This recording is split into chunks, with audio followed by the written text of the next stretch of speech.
Bonjour à tous et bienvenue dans le monde de Bruno. Aujourd'hui, on se retrouve pour un petit bilan lecture et aujourd'hui, je vais vous présenter 12 tomes. On va commencer par Casterman. Nous aurons le tome 1 de Quartier lointain de Jiro Taniguchi. Donc celui-ci, je ne vous l'ai pas présenté dans un achat manga parce que je l'ai reçu d'occasion. On peut voir l'état qui est pas terrible. En fait, c'est un livre de bibliothèque qui a été mis sur le marché ou même de médiathèque, je pense.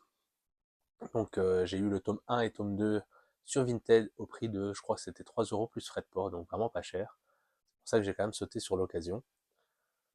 Qu'est-ce que j'en ai pensé? Pas mal comme tome 1. Hâte de découvrir la suite. Donc, Quartier lointain, ça parle en fait d'un adulte de 48 ans qui, euh, qui aime bien picoler. Et un jour, en fait, il perd un peu la tête parce qu'il a trop bu, tout simplement. Il est censé rentrer chez lui. Et en fait, il prend un mauvais train où il rentre dans sa ville natale, là où il a perdu ses deux parents. Et il décide du coup d'aller voir la tombe de sa mère. Quand Gilles a perdu ses deux parents, je pense que le papa en fait a disparu. Enfin, est parti du jour au lendemain, en gros, il a fait une fugue, on va dire ça ainsi, il a plus de nouvelles, tandis que la mère est décédée. Donc il va sur la tombe de sa mère, et en fait il va revenir à l'âge de ses 14 ans, et du coup au moment où son père va bientôt disparaître, où sa mère du coup est toujours vivante. Et il y aura une petite histoire ainsi, tout simplement. C'est plutôt pas mal.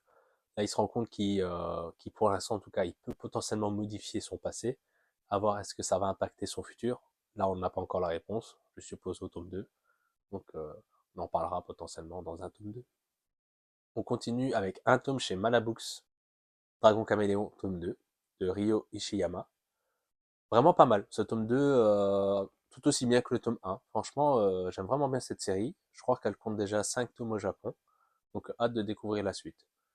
On rappelle, du coup, on a un grand mangaka, un peu comme on va dire Ishiro Oda, donc l'auteur de One Piece, qui a forcément des assistants. Dans ses assistants, il y a quelqu'un qu'on appelle un caméléon. En fait, il arrive vraiment à égaler certains mangakas, mais quand lui veut sortir des mangas, ça ne marche pas, tout simplement. Donc il a une belle patte, etc. Mais de l'ensemble, ça ne marche pas. Et en fait, un jour, il va avoir un accident, et cet accident va faire en sorte que ces deux corps vont être échangés. Et du coup, le caméléon va devenir le Eishiroda et le Eishiroda va devenir le caméléon. Et le but, c'est d'essayer de retrouver son corps. Et pour ça, il va y avoir pas mal de choses. Ici, on est dans un petit tournoi manga, on va dire. Vraiment bien. On continue chez Gena avec un tome, Ruri Dragon, tome 2. Donc, c'est une édition où on a reçu des goodies avec. Donc, c'était des stickers que j'ai montré dans un short. Donc, si vous êtes intéressé, n'hésitez pas. Je sais que le short n'est pas terrible visuellement, mais j'ai fait de mon mieux. On va essayer de s'améliorer avec le temps, forcément. Donc ça, c'est de Masaoki Shindo. Ce qui est pas mal, c'est que dans le rabat, elle nous dit qu'en fait, il a fallu 2 ans d'attente pour avoir le tome 2, parce que, comme je vous avais dit, l'autrice avait été malade durant la parution de ce manga, tout simplement. Et j'ai bien aimé ce tome 2. Ce tome 2 on va plus parler d'électricité statique, donc elle va maîtriser un nouveau pouvoir, et on va voir comment, la manière dont elle va le maîtriser, elle va se faire des amis, voir que certains ne l'apprécient pas, et pourquoi, etc. etc. Ouais, non, on passe un bon petit moment avec Ruri Dragon. On continue avec Pika avec 2 tomes.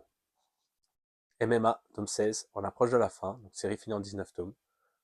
Tome plutôt sympa. On continue les combats. Ici, on parle beaucoup du passé d'un des combattants, etc.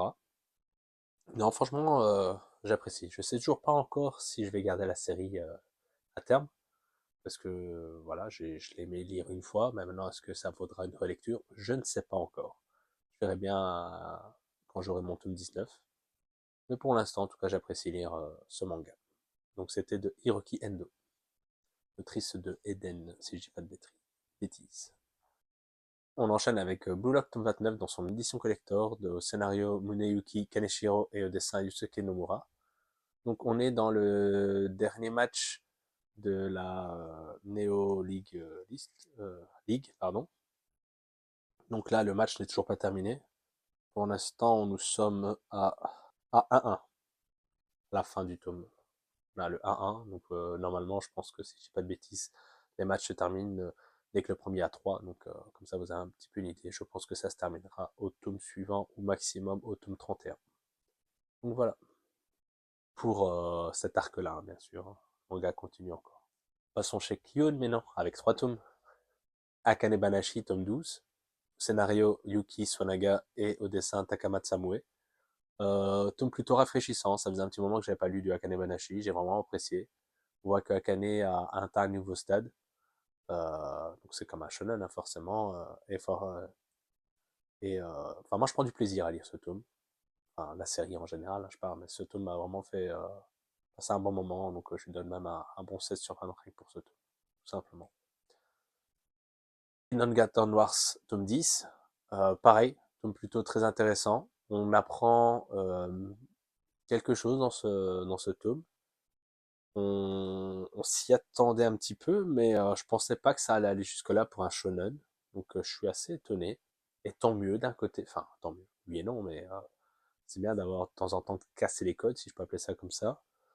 Non, franchement, super sympa. Normalement, on approche de la fin, même si la fin n'a pas encore réellement été annoncée, mais normalement, on est dans l'arc final au Japon. Donc, à voir combien de tomes ça fera au total chez nous. Mais série plutôt très sympathique. Et pour ceux qui connaissent pas, en plus, Kiyun font des coffrets découvertes avec 3 tomes. Euh, Moi, je foncerai dessus, honnêtement, si vous possédez pas encore la série. On termine chez Kiyun avec le tome 8 de Nine Peaks de Tetsuhiro Hirakawa.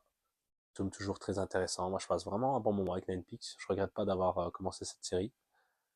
Toujours des combats, de la parlotte, etc. Un bon petit Furio. Je comprends toujours pas la comparaison avec Tokyo Revengers à part ce petit voyage dans le temps, mais encore une fois, comme pour rappel ici, on a eu un seul voyage dans le temps. Donc Gaku qui est retourné dans le passé, mais il est toujours pas retourné dans le futur. Donc dès qu'avec Tokyo Revengers, il faisait souvent la navette entre les deux. Donc voilà, très très bon. On va terminer avec Kurokawa avec 4 tomes. Tout d'abord, Hajime no Ippo, tome 31 de George Morikawa. Tome génial. Je connaissais déjà, mais j'ai tellement pris du plaisir à relire ce tome. Surtout que dans ce tome, désolé du spoil, mais on a Hippo qui reprend les gants, que temporairement, mais il reprend les gants, ça fait toujours plaisir, ça fait du bien. On a juste hâte d'une chose, c'est qu'il remonte sur le ring. Spy X Family, tome 15 de Tatsuya Endo, tome comme les autres. Spy X Family, ça se lit super bien, ça se lit facilement, mais on n'a juste pas l'impression que l'histoire avance. Donc je sais pas où veut en venir l'autrice, l'auteur, je sais pas. Mais, euh, mais combien de tomes ça va faire? Parce que là, je pense qu'on est parti pour beaucoup de tomes, hein, vu que l'histoire n'avance pas. Mais après, c'est bon, hein, mais à un moment donné, on aime bien aussi que les histoires se terminent. Avant-dernier tome, Ansel Sakaguchi, tome 10, toujours aussi bon, pareil. Je prends tellement du plaisir à lire cette série. J'ai toujours pas commencé l'animé, je pense que je vais bientôt le faire. Ce qui m'embête un peu, c'est qu'elle est qu'en sous-titré, et quand je lis, enfin, quand je regarde les mangas en sous-titré, je peux pas faire autre chose, donc ça m'embête un peu, mais bon, c'est qu'un détail, hein. Mais sinon, tome vraiment bon. Avec un passage assez surprenant. Pour ceux qui l'ont lu, ils comprendront. Au niveau de la fin de la première course, on va dire ça comme ça. Je m'y attendais pas. Et je suis plutôt content, plutôt satisfait de comment ça a été fait. À voir ce que va donner la suite. Donc pour rappel, il y aura 27 tomes, en tout cas pour cette première saison chez Kurokawa. On va terminer ce bilan lecture avec le tome 32 de One Punch Man, de l'œuvre originale de One et au dessin Yusuke Murata. Tome vraiment bon. On retrouve enfin notre Saitama après je ne sais pas combien de tomes. Toujours dans la même veine, toujours avec cet air si simple. Et c'est ce qui fait qu'on aime bien ce manga.